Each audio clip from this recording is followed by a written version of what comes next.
How y'all doing? My name is Sawdust, and today we are making a dog bowl stand. This project I was asked to make a dog bowl stand for a friend of mine, and she's got a Great Dane, so it's a big dog. It's a new dog, so she's growing, and he's gotten a little bit over his bowl size, so he needs a new stand. So this stand that I'm going to make today, it's going to be 21 inches high, and I got their bowl here they're going to use. We got to put 2 of these on the bowl. I'm not sure design yet. But we're gonna figure it out. So let's see. All right, so I just finished out marking down this board. There's no marks on it yet because I'm not gonna mark it until I cut it. But I'm gonna do, because it's gonna be 21 inches high, sorry. We're gonna do 21 to, it's about here is my mark. You can't see it, but that'll be a piece. Another 21 here, and then that piece back there is gonna be the top, which is 21 3/4. And I did that by the bowl here is 8 3/8 wide diameter, and you multiply that 2 is going to give you 16 3/4, and then I'm going to add 1.5 inches on this side, 2 inches in the center of the one, and then 1.5 inches on the other side, so that it's got enough room, so if the dog is wrestling and they hit it, it's not going to fall over and break at these points here. Another thing that I'm going to do is that I want to put support beams on the sides of it to give it more support and make it look nice. So this piece here is a 12, I believe it's a 12-inch wide. I didn't buy it. Which is kind of wide for the bowl. And it's going to look kind of weird and ugly. So I'm going to rip 1.5 inches off of this side so that it's got more bowl. It might not be 1.5 inches. I might just do like 1.25 inches, just so it's got enough room. Because I am worried about these points here being too slim, and it's pine, so it's not that very strong. It's strong, but it's not too strong. And I'm worried that if the dogs get wrestling and I hit it, it falls over because it's gonna be so high. I'm short, but I wouldn't know. But I know that when tall things get tall, the taller they are, the harder they fall. So I am worried about that getting too small there, but I'm going to rip a piece off of this. Maybe, I think I'm going to do 1.25 inches. I'll have to look again. But I'm going to rip 1.25 inches off of this side, the whole board. That way, this whole centerpiece is the same. So when I cut it, it's all going to fit. I'm not sure what joiner I want to do. I'm thinking about doing a finger joint because I've been getting into those and they're not hard. But my jig here isn't wide enough to do the whole board. So I might have to think of something else. So I gotta get cutting, so let's go.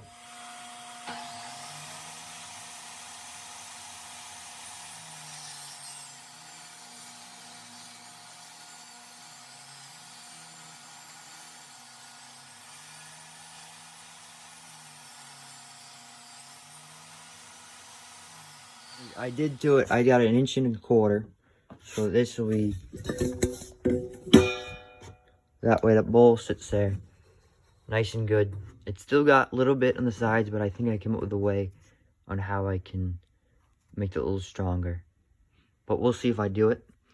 Out of this whole board, this side looks terrible. So I'm gonna have this as the excess cut off. That'll just be scrapped. And then I'll start with this side. This side's got the little nick, and I believe it's got stickers over here too. So we're just gonna cut a little piece off of this, and then this will be our first piece. 21 inches, cut it at another 21, and then 21 3/4, and then put it together.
Okay, so now for those of you following along at home, these should be your parts you should have.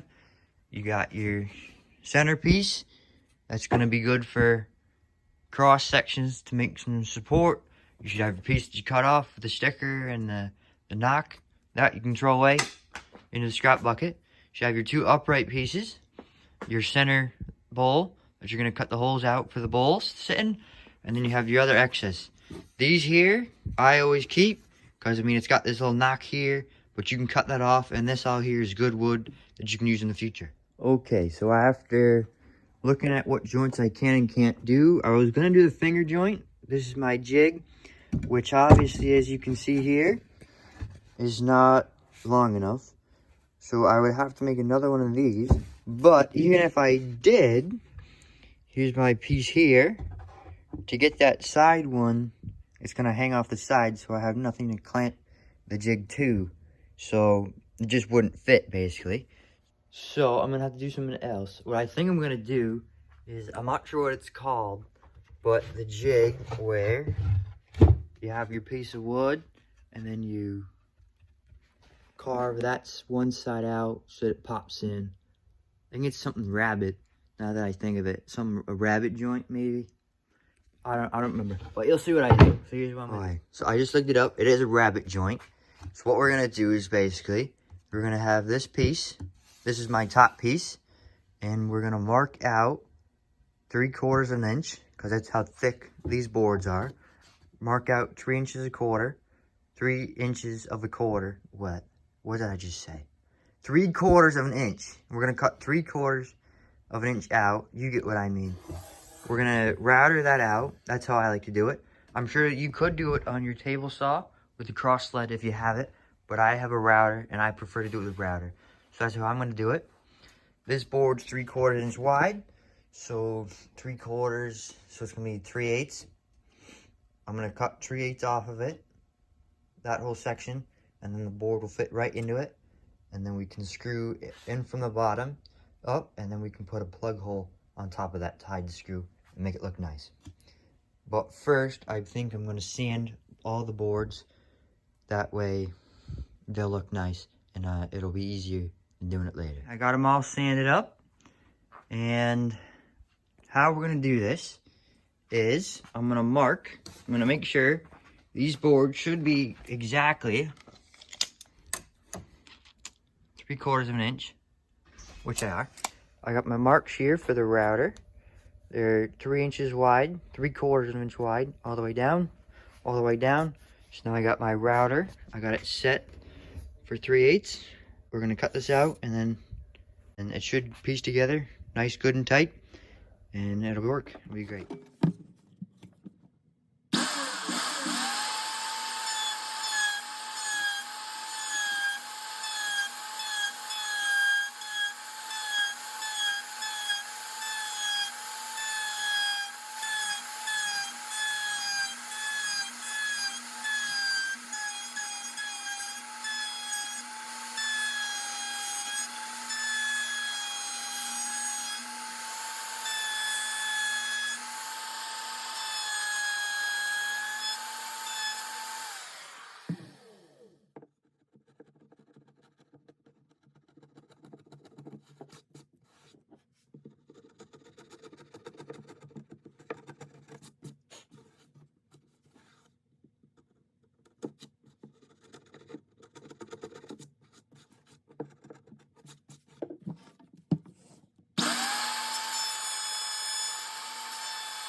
Something good to mention that if you're using a router, it will get like these fuzzy points here when you route it out. So I always go just about to the line.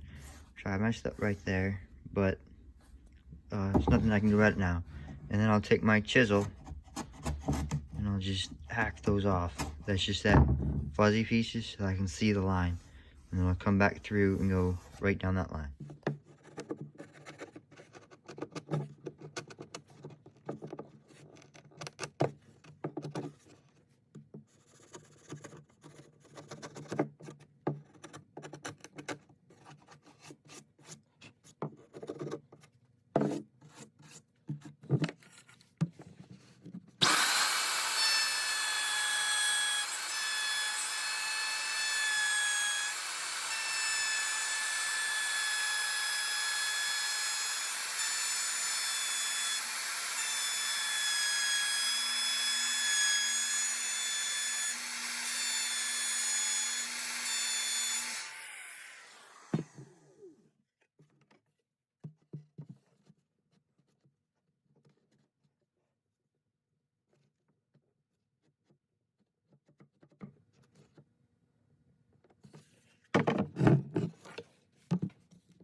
Okay, now we're on day 2 of this project. I just finished off marking these boards out. Let me show you them. Here's my circles for the board. All I did with this is I made a line that I was just about the center. It is the center, not just about. That's at the center. I then marked out 1.5 inches, which is how long I wanted. And then the lip of the bowl here is 3/8. So I then marked out 3/8 off of that 1/2, and I did the same for the side. And then I measured out right to about here. I forget the measurement, but I found that measurement of the bowl from the inside. And then all I did was I found the center using a compass. I found the center of that, which is there. And then from the center out, and then made the circle, and then did the same for the side. Now I'm ready to cut them out, so let's get to doing that.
Alright, I got all the holes cut. I was using a roto zip there. You could use a scroll saw. If you could, just drill a hole in the center, fix your blade in, and then scroll around. That's gonna take a lot of work. Roto zip is what I had and was gonna be the fastest for me. So I didn't cut on the line. I cut just outside because I know it was gonna give jagged edge like this. So now I'll take these and I'll bring over to the drum sander, and I can sand them here and then make them look nice. So we're gonna do that now.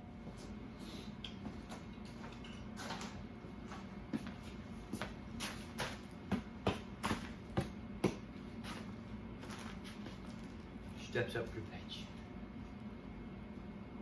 Comes a pitch. Didn't like it. Ball one. Stands up. Swing. Strike one. 1-1 as you take a step back. Cleats again. Steps up. He calls the outfield.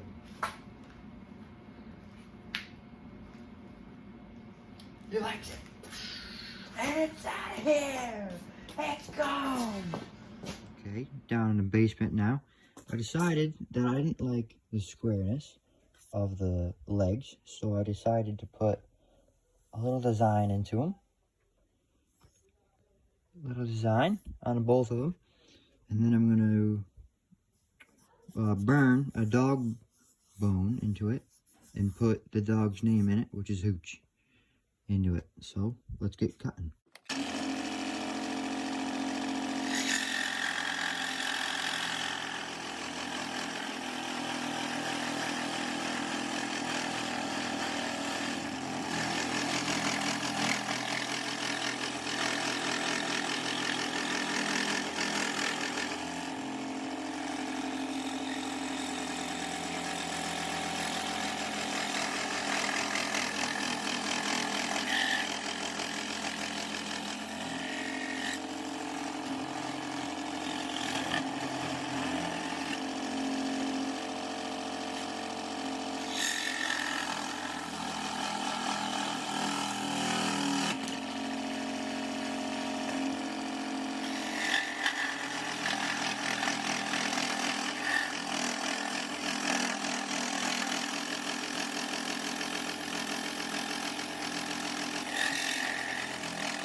Okay guys, just checked and I lost those last two videos.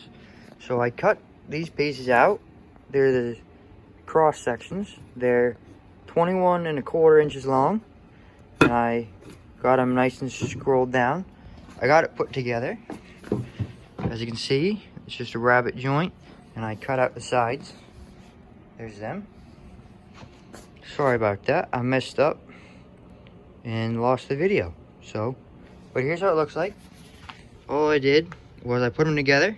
I drilled a hole, and then I drilled these holes on top, countersunk them, and then I put them together. I put drill, took it apart, drilled them down, drilled, screwed, bead of glue, screw in, and then same thing for the other side. So, we're gonna put the cross pieces on now. So, here we go. Sports are all on now. I just gotta go make some plugs so I can fill those holes up. Unfortunately, I was gonna make a plug here, but that's just, it's so thin there that I didn't want to split it and it just not hold it. So, I don't mind, the screws don't look too bad, I don't think. But even if they look bad, they're just gonna have to do. And the bowls fit perfectly, so. Time to fill some plugs. How I always make my plugs is I just take my regular plug that I cut on a plug cutter on a drill press, And I find that if I sand them just a little bit to get them nice and round, that they slide into the holes a lot better. So that's what I always do. You don't have to try that. I guess you don't want to at your house, but that's how I do it. And I find they just go easy and more easy. But I don't know. You can try it if you want. Right, got the plugs in now. Gonna let them dry. While those are drying, what I'm gonna do is I'm gonna take some of this extra off of that rip cut that I have, and I'm gonna put it there to give this here more support. And then I think hopefully if I have enough, I'm gonna go down the center. So I'll probably need another piece, which I have, but that's the plan right now. Here we go. All right, this is what she looks like right now. I got these cross sections here all the way down, and then look under, there's one going across, just as I said. Oh, where is it? There it is. You can see it. One going across, and then I got plugs here, plugs there, plugs on the other side. And then I got two in the front, and then one in the center. So I'm gonna let those dry, and then one's on the sides too. And then plus the sides on the right and the left. So now what I'm gonna show you how to do is, if you notice here, I got some little holes and some little gaps there, where those are just where I messed up and I didn't quite get them on. That one there's pretty big. I'm gonna teach you my little thing that my wood construction teacher taught me in school, that I've used and perfected, and it worked pretty well in filling holes like that. So here we go. So all you're gonna need is you're gonna need some sawdust and some wood glue. So what you're gonna do is you're gonna make a little pile like this, and then you'll take your wood glue and you'll pour it right in the center like a volcano. The more wood glue you add, the more putty you're gonna have. So then you're gonna take and you're just gonna work that wood glue. You're not gonna use all the sawdust. And then you're just gonna make a little, play with it, mush the sawdust into it, pick it up, use your fingers, add some more, and then you're gonna get a glue sawdust putty, which you can then put in the holes to fill them up. So I'll show you how I do that now. So all you're gonna do is just take your putty, put some of it on there like that. This is a little sawdusty. I could have added more glue, but you're just gonna wipe it on. You shouldn't use it all. That's all you need right there. And then you can take the rest and you can just flatten it out. You want to make it so that it's a little bit mountainy, because you're going to end up either sanding, you have to sand it off, or you're just going to have it a mountain and it's just going to look ugly. So you just pull the plugs off. There's one, and we'll do that for the rest of them. Once you filled in all your spots, you want to take some fine stuff. I just collect this off of my sander, and then you're just going to take a pinch of it, and you're just going to apply it straight on it, push and hold, and then just let it fall. And then it should be something like that. You can give it a blow, just like that. If it focuses, then you just let that dry, and then tomorrow we'll come back, we'll sand off all the plugs, and then we'll sand this down, and you'll hardly notice it's there. Especially once you put a coat of stain on it, you won't notice it. So I'll finish that up, and I'll see you guys tomorrow. This thing's been sitting for a couple of days now. Haven't got to do it. We got some snow over the last couple of days. We got some snow, so it's nice and cold in here now. But we're gonna finish this. Hopefully, we're gonna finish this thing up today, and get this stain, or maybe we'll finish it. I don't know. First thing we're going to do is we are going to sand these plugs down. What I always do is these plugs are kind of long now, so I'll saw them off, not quite as low on the wood because you don't want to scratch it. Just a little bit off so that the sander doesn't have to do as much sanding to get it down. But we'll sand that, and then we'll sand this lip here, and then this lip here, and then do that for the other sides, and we'll sand these top ones off too. So I'm gonna get doing that. All right, let's go. So I got everything sanded down, all the plugs to the best of my ability. That one there broke off beneath the wood line, so I'm re-gluing it, and then I'm gonna sand it off again. But they came out good, pretty good, I think. I might continue to hand sand them. The sides look perfect. That's why I always fill them in, because if you saw the holes before, look at them now. This one looks a little, but like, look at this one, and the other ones look on the other 4 sides, or 3 sides. The other 2 sides look just like it, and they look perfect. They almost look like I'm professional. So what I'm gonna do now is I'm gonna router. Start with this side. I'm gonna router all this out. Give this a nice line so the dogs don't hurt themselves on it. The reason that I didn't do this before putting it together is because if I routed this, I was gonna have a piece hanging over here on that little corner right there. So now that I've got it together and I got it all sanded down, I can come up and I can blend that all in, and it's gonna look like it's one piece. That also will allow that when I come along this side, this here will be curved over, so it'll make the corner look a lot nicer. So that's why I did that. And so I'm gonna get to routering. Here we go. Now, final step we got. I got it all sanded down, nice, and made sure any scratches that I might have made with the belt sander, I went and hand sanded them with the grain. That will just hide and take away all the scratches. I did all of that, but we got one more step. So, if you notice, I'll come in right here. I get it on flat ground, and you give it a wiggle. It wiggles. Now, it's very common when you're making furniture, but it's very simple to fix. So, what I do is I'm going to take it on flat ground, and I'm just going to wiggle it. And I'm going to look at the legs, and I'm not sure if you can notice, but when I wiggle them, that leg over there and this leg here are the ones that pick up and raise when I rock it, which means it's either this leg or that leg that's the problem. That's got to be shortened.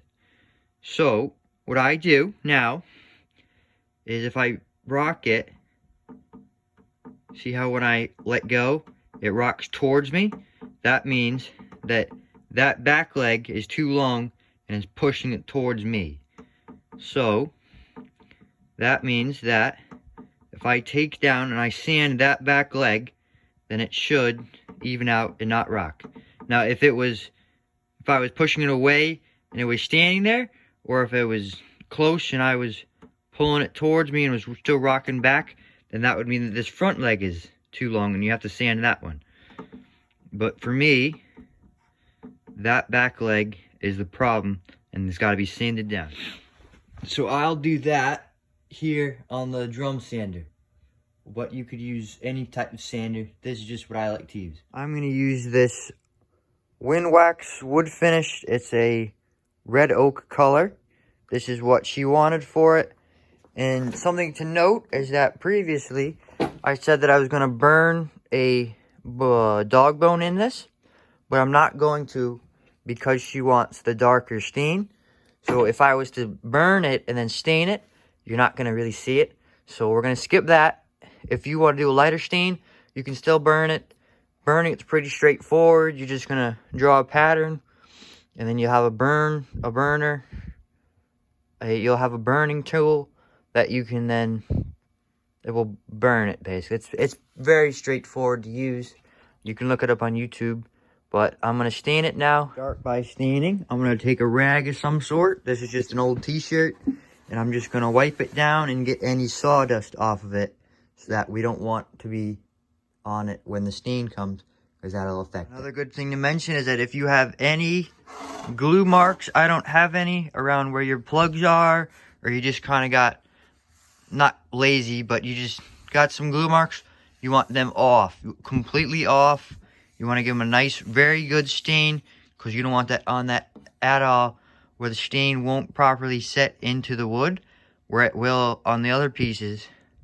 So you'll basically have like a little spot of just like light stain, and it looks really ugly, and it'll bother you, and you'll never get it out, because even if you were to sand it then and resand it, then now you got 2 coats here, 2 coats here, 1 coat here.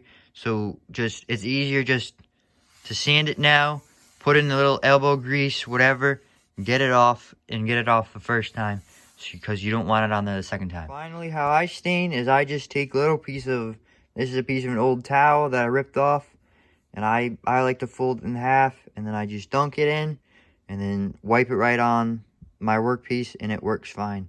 And it's just how I stain, and I love it, and it works fine. So here we go. All right, guys, so that is my guide on how to make a standing dog bowl stand for a large dog that you may have or may not have, that you just want to give as like a Christmas present. I don't know, Christmas coming up where I'm at. Got the snow outside. Should have snow for Christmas, which is always good. But this is how you make it. It came out very nice, I think. I really like the look of it. I have no need for one. I got a little dog, so. But yeah, it's very easy to make. It takes very much to cost. It costs very little to make, and it's very useful, I'd say. I don't know. I have a little dog, so I don't know. But it works. It's gonna work. And we'll get the second bowl in there, and it'll work fine. So I hope you guys enjoyed. I hope you guys might choose to make one yourselves. It's very nice, very easy, like I said. But I hope you guys enjoyed.